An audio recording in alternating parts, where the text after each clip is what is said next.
Kienet ħadma, kienet strateġija predeterminata, makjavelliżmu. Ex-qar Mario Thomas Vassallo, lettur fl-Università ta' Malta, meta kienet janalizza l-ġurnali fuq l-istazzjon Laburista, fejn ikkummenta dwar il-manuvri biex il-Prim Ministru Robert Abela jażel deputat tiegħu minn wara dar kulħadd. Vassallo jgħid li l-poplu ma tistax titrattaħ ta' imbeċilli. Il-poplu ma tistax titrattaħ ta' imbeċilli, ġifri jekk il-poplu nduna li kien hemm ħadma fil-mod ta' kif saret l-affari, ma tistax tgħid la mod ieħor, ma tistax tgħid li mhix ħadma, ma tistax tgħid li mhix tattika, ma tistax tgħid li mhix tattika. Tgħid li predeterminata.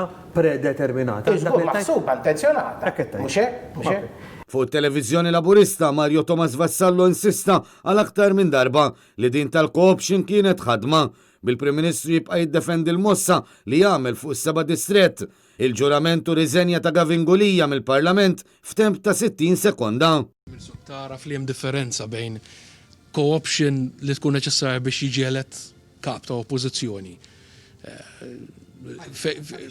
Fej għandek kap ta' partit li jrid isib postu fil-Parlament. MP li kontesta casual election, rebaħa, u tlabtu jitlaq wara ftit. Ma hemm ebda differenza xejn. Fl-aħħar jiem aktar membri tal-Kabinett komplew jikkonfermaw li ħadd ma kien jaf b'din il-ħadma, manuvra tal-Prim Ministru minn wara dar kulħadd.